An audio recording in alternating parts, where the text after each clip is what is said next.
Welcome to the Stephen Mansfield audio podcast.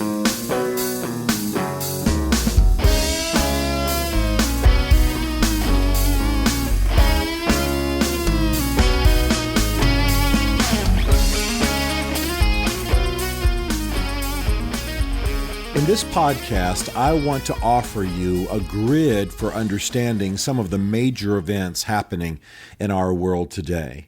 If you've been tracking what I do and what I have been doing in recent years, you know I've written a book called Mansfield's Book of Manly Men. You know that out of that book has come quite a movement internationally of men's events and men's groups and a real surge, a turning towards men becoming what we call great men, meaning not famous or rich necessarily, but men who are going to live large, live intentionally, live for the glory of God, and live for the good purposes of their wives, their children, their communities, and their band of brothers.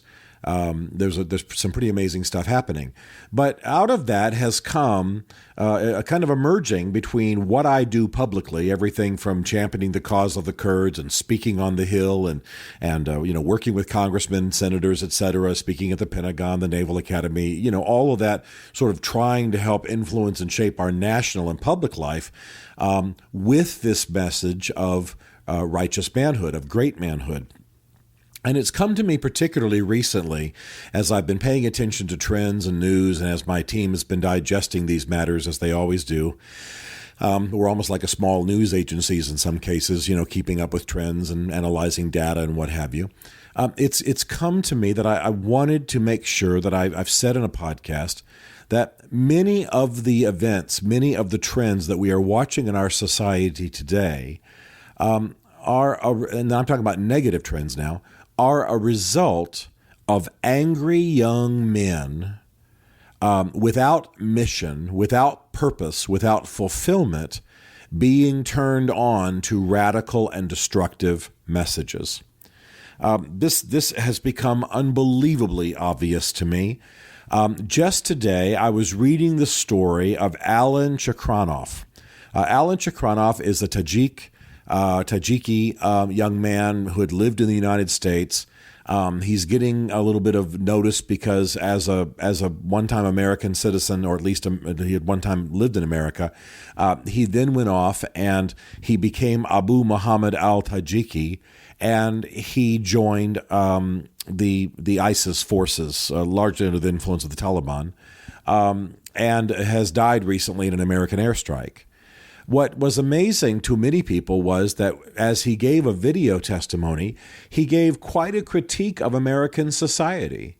He said, we have too much materialism. There are lots of restaurants. People overeat. There are big malls. People buy and own too much. Nobody has any purpose. Nobody has any compassion. Nobody cares about each other. It's a purely materialistic, hard-hearted kind of society. Well, when I hear those words, I'm aware that's not unlike what, maybe my pastor might say on a Sunday morning, or what I might hear from, a more informed and morally inflamed congressman or senator, and where I might hear from my friends on both the left and the right politically. I kind of enjoy very close relationships on both sides of the political aisle, and sometimes I'm amazed at the commonality between their messages. And so I've become keenly aware that as I go out and speak about men's issues and call particularly young men, what we call in America millennial men, men in their 20s, basically is what that is, to a fulfilling brand of manhood and fulfilling what they're made for in every way, I'm aware that what's going wrong in the Middle East, for example, with ISIS, is precisely that you have the kind of young men that we have in American society without fulfillment, without mission, without purpose, disgruntled, angry, misfit types, and yet we are in the Middle East. They are being given this answer of radical Islam. They are being given this false answer of an angry, extremist, terrorist Islam. Now, I should say quickly that I have many, many, many friends who are Muslims, and I do a lot amongst the Kurds who are 97% Muslim, and they are moderate Muslims, not angry, not murderers, not extremists, not terrorists, not violent. And so certainly I believe there is such a thing as a moderate Muslim. For heaven's sakes, we shouldn't even be debating that. That's obvious. But I'm talking about where disenfranchised, angry, misfit, unfulfilled, disillusioned young men from various parts of the world, and particularly from the Middle East, are called into a radical, extremist, angry, terrorist Islam, and therefore, in a sense, given a purpose. Therefore, in a sense, given a false answer for their heart's needs. This is why the message of true and righteous manhood is so important. Because if there's not a righteous answer for the souls of young men, they will find other kinds of answers. I would suggest, for example, that this same thing is true when it comes to gangs in America. I've spent time with gang members. It's not a specialty of mine, ex-gang members, current gang members. And what you find is there's very much a man code in these gangs. What do I mean? Am I endorsing them? No, of course not. They're violent and terrorist and terrible, oppressive to women and destructive of our society. But you find that these young men are given initiations. They have a name. They belong. They have people who will stand with them. There are privileges. There are ranks. There are adventures to go on. There's a sense of mission and fulfillment. There's a battle to fight, a woman to win, so to speak.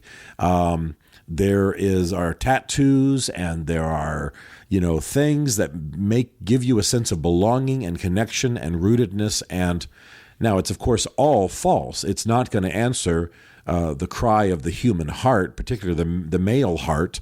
I often quote St. Augustine's dictum, Lord, you have formed us for yourself, and our hearts are restless till they find their rest in thee. And that's what it is with these young men. And they're not going to find an answer in violent gangs, but it's a false version of an answer to a genuine need. The skinhead movement, I would say, is very much the same thing. It's a hunger for a young man to have connection and belonging to a band of brothers and a sense of purpose, and maybe even a complaint about the world, so to speak, and an adventure to go on, and a battle to fight, and women to win, and all that kind of thing, and maybe even an ideology that makes you feel somewhat special in a world that makes you feel unspecial. And of course it's a lie. Of course it's a racist lie. But it answers the cry of a young man's heart if that young man is angry and disillusioned and bitter and disappointed with this world and feels himself the misfit. I could go all over the world. I could scan this same dynamic all over the world. Terrorist organizations, youth gangs, militias in the Ukraine, Russian militias in the Ukraine, on and on. Gangs in Africa, Boko Haram, time and time and time again, it is the young men of this world who are drawn into these false ideologies that all have pretty much the same appeal or promise to the disillusioned soul of young men on planet Earth in this generation. Am I speaking in support of any of them? No. What I'm trying to say is that we must get out the word and model and start building into young men a sense of who they truly are, a sense of who God has made them to be, a sense of their calling, a sense of their needs, and put them in a situation where righteous manhood is being inculcated into their lives. That's what we're committed to doing. Now, I'm not going to hesitate about saying, if you're listening to this and you had a church, you had an organization, you had a business, a school, you're a chaplain on a military base, you have any kind of arena in which we can come and help you with this, contact us. info@stephenmansfield.tv. We are on a mission. This is one thing I will do probably with a good portion of my life the rest of my days. I've got a great team around me. We've got a website, greatman.us.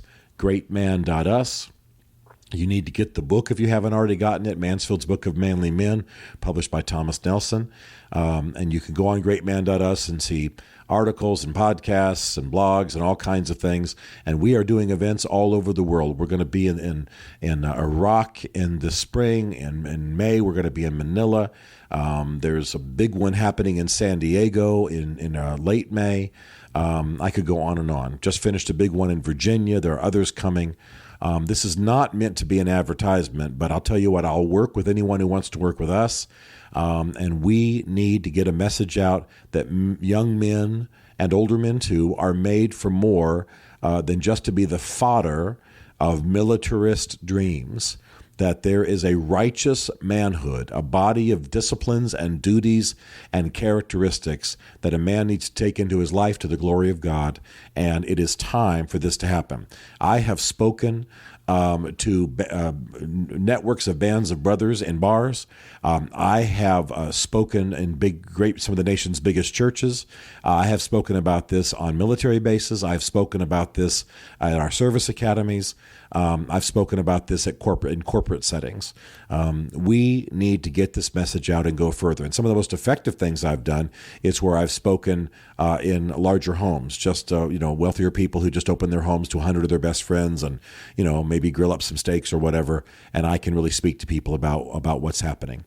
So listen, get involved. If you aren't drawn to what I'm talking about in my style, then check out John Eldridge and check out other people who are speaking about these issues. But we have a crisis in our generation. Young men are being ground underfoot and enlisted in horribly destructive situations, and we need to answer it. I'll close with this. There's a very famous African proverb. It comes from the villages. And it says simply, if we do not initiate the boys, they will burn the village down. Well, worldwide, boys are burning the villages down, and it's time for that to stop. Stephen Mansfield is a New York Times best-selling author, a popular speaker, and a frequent faith and culture commentator on CNN, Fox, and the Huffington Post. His groundbreaking books on faith and society include The Faith of George W. Bush, The Search for God in Guinness, Mansfield's Book of Manly Men, and The Miracle of the Kurds. You can learn more about Stephen at stephenmansfield.tv and greatman.us, and connect with him on Facebook and on Twitter under the name Mansfield Writes. The Stephen Mansfield podcast is produced by Isaac Darnell, who also wrote, performed, and produced the Rockin' Podcast theme song. Be sure to rate the Stephen Mansfield podcast in the iTunes Store. This is a Chartwell Literary Group production.